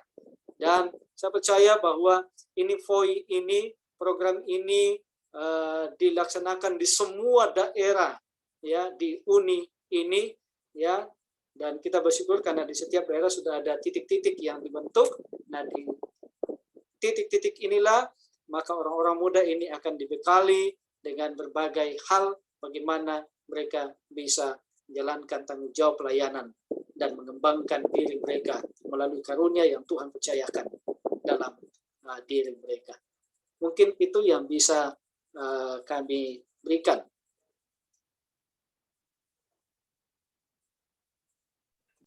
Baik, terima kasih Pendeta untuk jawabannya yang sangat jelas. Baik, saat ini kita ada pertanyaan di dalam kolom chat. Saya buka 2 pertanyaan lagi. Dari Kak Nova Papona. Pertanyaannya, di jemaat kami acara Sabat sore dihadiri lintas usia. Apakah ada saran model acara Sabat sore yang praktis? Yang paling sering kami lakukan itu kuis Alkitab yang melibatkan semua umur. Ya, itu pertanyaan yang pertama. Dan pertanyaan yang kedua dari Teddy Jubaili. Tolong contoh konkret cara merangkul orang muda yang keluar dari jemaat. Ya, dipersilakan untuk Pendeta menjawabnya. Baik, pertanyaan pertama tadi, ya, ini memang kebanyakan itu saya katakan tadi bahwa melalui pelatihan ini maka kita akan bagaimana kita mau mengembangkan kreativitas dari orang-orang muda melalui karunia-karunia yang mereka miliki di jemaat. Nah, tidak semua orang muda itu punya karunia yang berbeda. Itulah sebabnya salah satu langkah yang boleh kita buat untuk bisa melihat karunia apa yang dimiliki oleh orang-orang muda ini adalah melalui tes tes karunia rohani, ya. Sehingga ketika kita sudah mengetahui karunia masing-masing, maka mari kita gunakan potensi-potensi sesuai dengan karunia yang mereka lakukan. Lalu sesuai dengan pertanyaan tadi, kalau kita sudah tahu karunia yang ada dalam diri orang-orang muda ini, maka itu dengan sendirinya akan akan banyak kreativitas atau kreasi-kreasi acara yang akan dibuat di jemaat. Jadi bukan hanya melulu kuis-kuis setiap Sabat. Nah, itu kan membosankan, ya. Nah, itulah sebabnya apa yang bisa menyentuh semua kalangan usia dalam jemaat, ya salah satu mungkin adalah ada diskusi-diskusi tentang Alkitab atau Bible study. Jadi mungkin pilih satu case di dalam Alkitab, lalu kemudian diskusikan bersama. Ya, jadi mungkin pisahkan anak-anak, mungkin berikan mereka case satu, mereka bahas, tapi tentunya ada orang-orang dewasa yang akan menuntun mereka di sana. Lalu kemudian anak-anak remaja bikin kelompok sendiri, orang-orang muda dewasa bikin kelompok, lalu kemudian orang tua, ya. Nah, sesudah mereka diskusikan, maka mereka gabung lalu menyampaikan hasil diskusi mereka tentang case yang sudah diangkat. Itu salah satu contoh yang mungkin bisa dilakukan, ya, supaya bisa menyentuh, ya, semua kalangan di jemaat pada Sabat sore, ya. Lalu kemudian pertanyaan yang kedua tadi, boleh diulangi? Untuk pertanyaan yang kedua, dari Kak Teddy Jubaili, tolong contoh konkret cara merangkul orang muda yang keluar dari jemaat. Baik. Ya. Contoh konkret untuk merangkul orang muda yang keluar jemaat. Nah, itulah salah satu sasaran dari program-program yang kita lakukan di bidang pelayanan pemuda Advent adalah jangkauan ke dalam. Ya, jangkauan ke dalam ini adalah bagaimana kita menjangkau orang-orang muda yang sudah keluar dari gereja.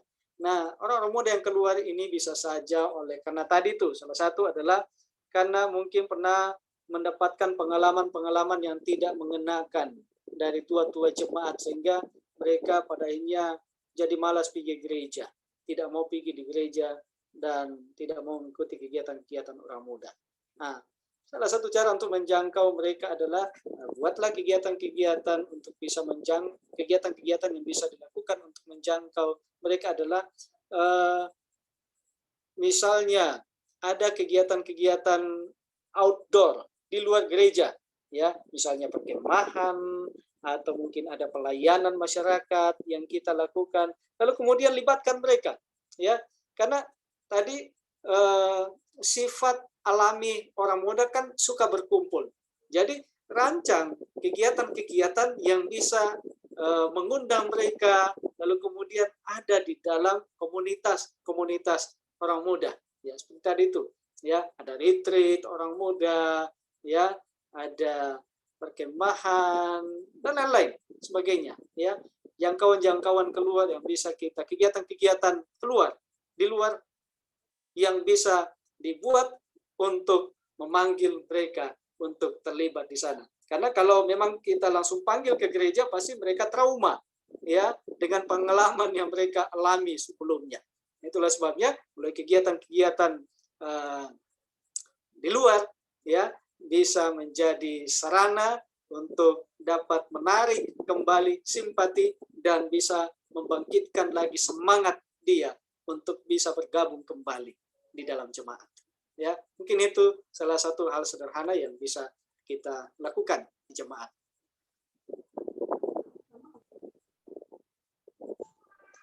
Baik, terima kasih. Oh, mungkin waktu Waktu kita mungkin sudah terbatas, atau saya tanya kepada panitia kalau kita masih punya waktu. Waktu kita sudah habis, tapi saya Oh, iya. tanya ke pembawa materi kita pada malam hari ini. Pendeta, masih ada 2 pertanyaan di chatting dan 1 raise hand. Pendeta masih mau layani, kalau masih berarti kita beri waktu 5 menit ke depan. Baik. Ya, kalau memang dari panitia berikan waktu, ya kita tetap. Baik, ini karena antusias dari peserta ini cukup tinggi dengan pendeta punya materi.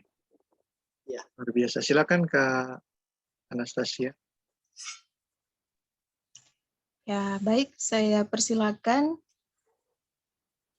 untuk yang raise hand ya. Untuk yang raise hand. Dipersilakan.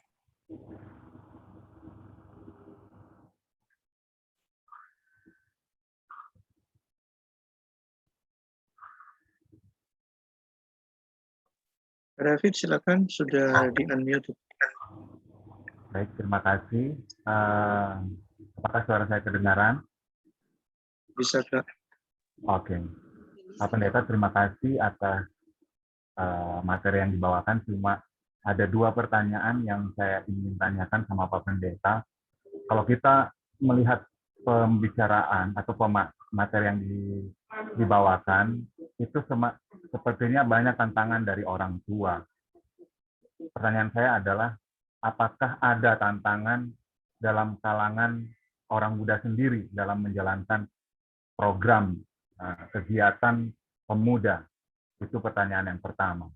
Pertanyaan yang kedua, jika dalam satu jemaat, orang tua sangat mendukung program dari anak-anak muda, tetapi yang terjadi adalah di gereja, orang tua hanya ingin memajukan keluarganya sendiri, yang ada hubungannya dengan keluarganya, atau orang tua hanya ingin memajukan kelompok anaknya saja, tapi kelompok anak-anak yang lain tidak terperhatikan. Misalnya seperti itu, mendahulukan. Nah, itu bagaimana tanggapan dari Bapak Pendeta? Terima kasih, Tuhan memberkati. Baik, jadi kembali lagi konsep kita bahwa gereja kita adalah keluarga kita, ya.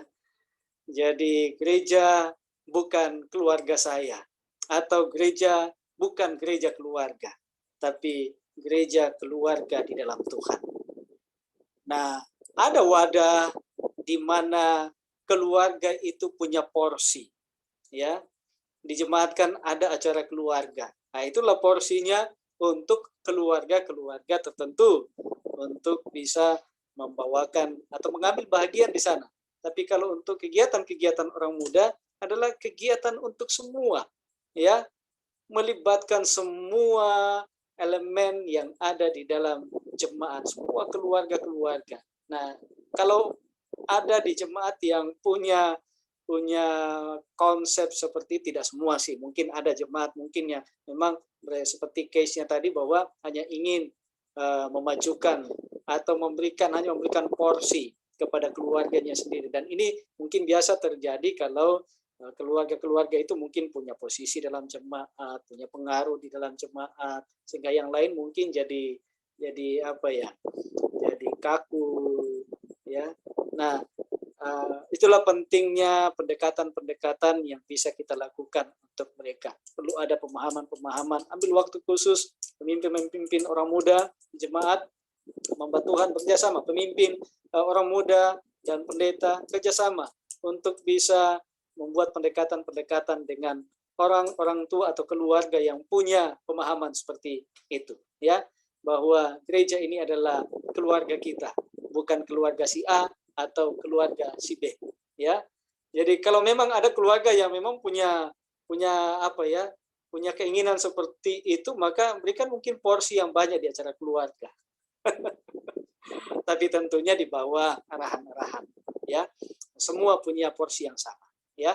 Kemudian yang kedua tadi, yang pertama tadi bahwa tadi kendala-kendala dari tua-tua jemaat. Nah, apakah ada kendala dari orang muda? Ya, tentunya ada kendala dari orang muda. Nah, memang di jemaat itu ada orang-orang muda yang memang pasif, ya, cuma datang, duduk, diam, dengar, pulang, ya. Nah, itulah sebabnya melalui pelatihan atau seminar ini dalam merupakan wadah untuk kita bisa membuka wawasan kita bagaimana bisa membangunkan itu orang-orang muda yang selama ini tertidur di jemaat. Libatkan dalam semua kegiatan-kegiatan yang ada di jemaat. Pasti jemaat orang muda, walaupun dia mungkin ada penyebab kenapa orang-orang muda itu pasif. Cari tahu apa penyebabnya. Mungkin saja salah satu adalah tidak dilibatkan. Jadi ada di jemaat hanya orang-orang muda tertentu itu saja yang diberi porsi di jemaat, sementara yang lain tidak. Nah, itu yang biasanya membuat padahal mereka punya potensi, tapi ya karena yang biasa-biasa tampil itu saja yang kita kasih porsi, akibatnya otomatis mereka bisa pasif di jemaat, ya. Jadi libatkan mereka dalam semua kegiatan, ya, supaya mereka aktif, ya. Mungkin itu yang bisa kami berikan. Baik, terima kasih. Ada satu pertanyaan lagi dari kolom chat. Dari Kak Beverly Siahaya, berbicara mengenai musik, simpel saja apakah energizer bisa dilakukan di dalam gereja? Karena ada beberapa di jemaat melarang dan ada yang tidak melarang. Apakah boleh dilakukan ketika acara PA? Ya, baik. Memang ini problem di beberapa jemaat, tidak semua juga. Nah, inilah tujuan kita. Yang pertama tadi adalah kalau hubungan kita dengan Tuhan, ya, itu 3 prinsip tadi, hubungan dengan Tuhan. Kalau hubungan kita dengan Tuhan itu baik, kuat, maka kita akan tahu apa yang akan kita lakukan di jemaat. Ingat bahwa kegiatan apapun yang kita lakukan pada hari Sabat itu tidak terlepas dari memperhatikan kesucian Sabat, ya. Karena tujuan Sabat itu diberikan supaya kita bisa menikmati berkat-berkat Sabat itu, ya. Nah, sehingga ketika kita melakukan kegiatan khususnya ini kan yang jadi problem biasanya di dalam gereja, ya, kadang-kadang kita sudah lupa kesucian Sabat. Kita sudah lupa bahwa kita ada dalam pengujian Sabat. Sebabnya kita kadang-kadang buat hal-hal yang sudah mengganggu kenyamanan untuk menikmati berkat Tuhan di hari Sabat, sehingga ada banyak orang yang tidak setuju dengan mengadakan energizer di dalam jemaat, di dalam gereja, ya, khususnya. Nah, kondisikan di jemaat. Kalau memang itu jadi sandungan untuk dilakukan di dalam gereja, maka sebaiknya jangan dilakukan. Kalau memang mengganggu kesucian Sabat itu, ya. Tapi kalau tidak ada masalah, tidak ada dilema di dalam jemaat, ya silakan saja. Tapi ingat tadi dalam tanda kutip, ya, tidak mengurangi kesucian Sabat. Fungsi energizer adalah supaya apa itu? Merefresh, ya, kita kembali membuat suasana itu jadi semangat. Jadi tidak melulu juga kita kaku, ya. Itulah sebabnya rancang mungkin energizer yang bisa bisa menopang suasana Sabat itu, bukan sebaliknya menghilangkan suasana Sabat yang sesungguhnya, ya. Jadi poinnya di sana adalah kalau itu memang tidak cocok, ya, untuk dibuat di dalam gereja, jangan, ya. Mungkin itu cocok di luar, buatlah itu di luar. Kalau di luar kan ya lain cerita, ya. sesuai dengan sikon. Tapi kalau di dalam gereja, ya perlu kita perhatikan itu nilai-nilai kesucian Sabat. Ya, kenapa Energizer itu artinya ada yang tidak setuju karena mereka menganggap bahwa Energizer itu tidak memberikan tidak memberikan nilai-nilai rohani ya pada hari Sabat itu. Terima kasih.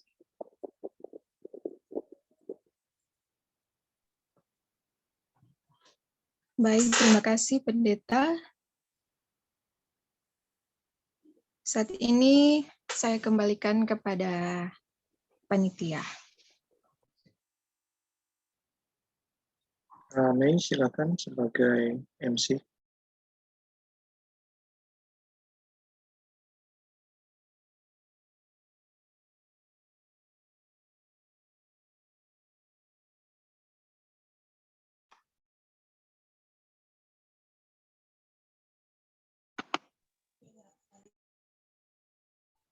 Terima kasih kepada Kak Anastasia yang telah menjadi moderator dan juga kepada Pendeta Ramba yang telah menjawab semua pertanyaan yang ditanyakan dari peserta.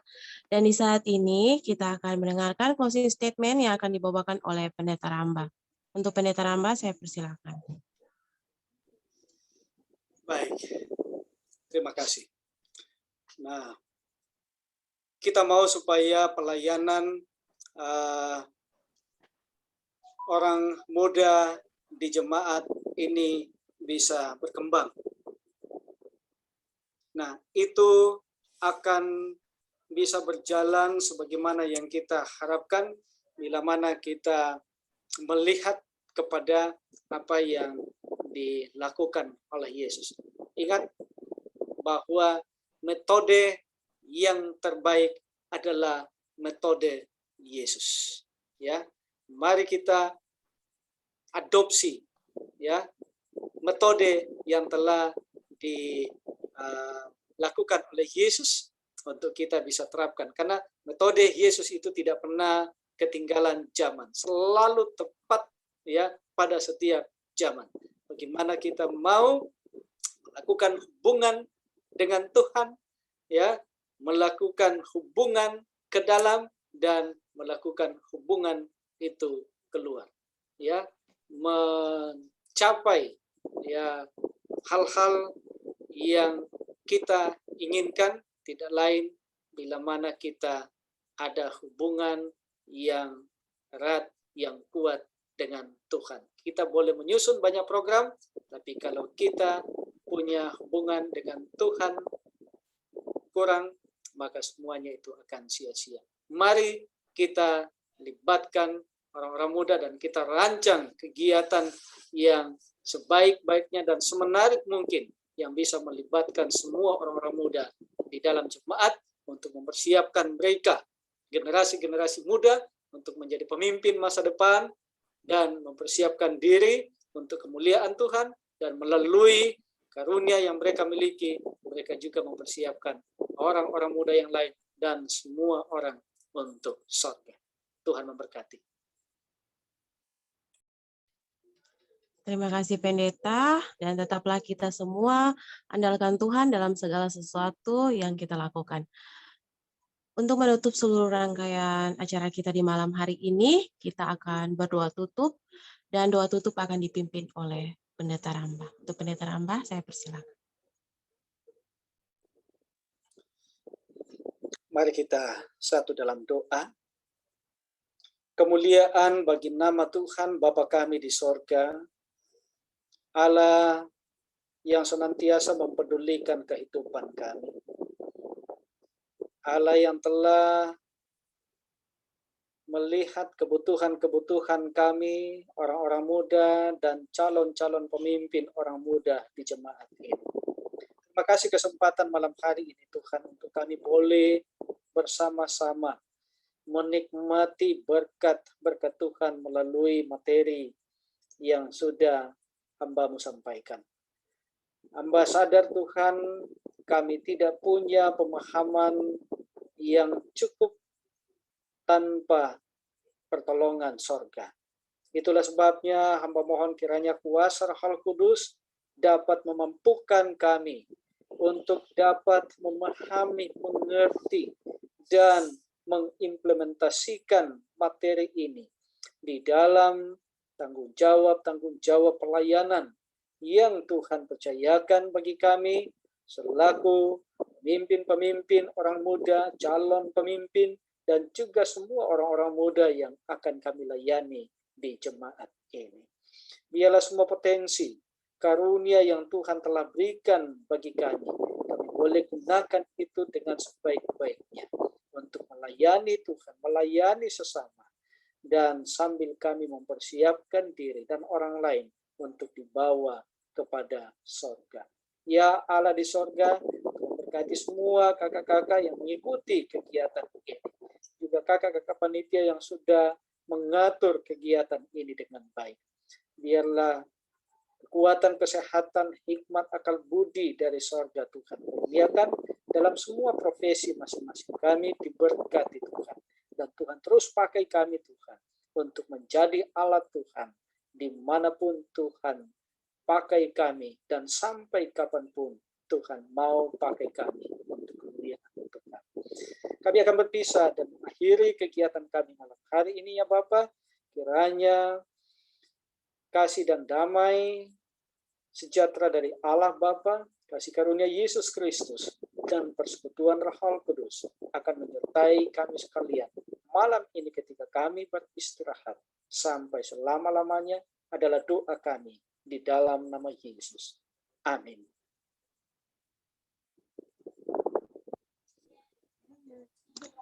Terima kasih Pendeta. Terima kasih untuk semua peserta. Terima kasih juga untuk pembicara kita, Pendeta Hose Aramba SAG. Terima kasih untuk semua yang telah berpartisipasi dalam acara di malam hari ini. Untuk selanjutnya mungkin ada pengumuman dari panitia, saya persilakan. Baik, terima kasih banyak Pendeta Hose Aramba, luar biasa.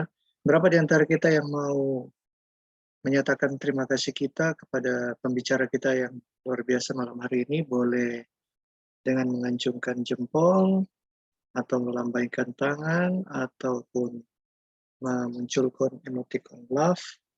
Terima kasih banyak Pendeta, luar biasa. Terima kasih juga untuk semua yang telah mengambil bagian pada malam hari ini, Kak Mei, Kak Anastasia, Kak Hengki tadi sudah untuk doa buka, dan semua yang telah mengambil bagian. Baik, kakak peserta sekalian, jangan lupa untuk hadir pada hari Kamis. Kita juga punya pembicara yang luar biasa yang datang dari daerah misi Luwuk Tanah Toraja, Pendeta Jeba, juga adalah Direktur Pelayanan Pemuda Advent. Dan link untuk tugas telah kami munculkan di chatting room ataupun di Telegram SYL Unikan Pentekosan Timur. Terima kasih banyak juga untuk semua direktur conference maupun daerah misi yang telah hadir bersama-sama pada hari ini. Kita masuk pada sesi foto bersama. Silakan untuk membuka kamera agar wajah Anda ada di dalam tugas atau portofolio yang akan Anda masukkan. Mohon izin supaya kakak jangan dulu menulis di chatting room supaya foto kita tidak terganggu. Baik, terima kasih. Layar pertama, silakan senyum. Anda tidak tahu Anda ada di layar keberapa. Di saya ada 4 layar. Layar pertama, 1, 2, 3. Layar kedua. 1, 2, 3, 1, 2, 3. Pindah layar ketiga. Tetap senyum kakak-kakak. 1, 2, 3. 1, 2, 3. Nah, sayang sekali ya kalau ada yang tidak membuka kamera. 1, 2, 3. Oke, layar keempat.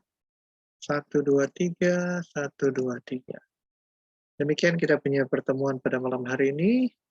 Terima kasih untuk partisipasi kita semua. Saya akhiri dalam hitungan 5, 4, 3, 2,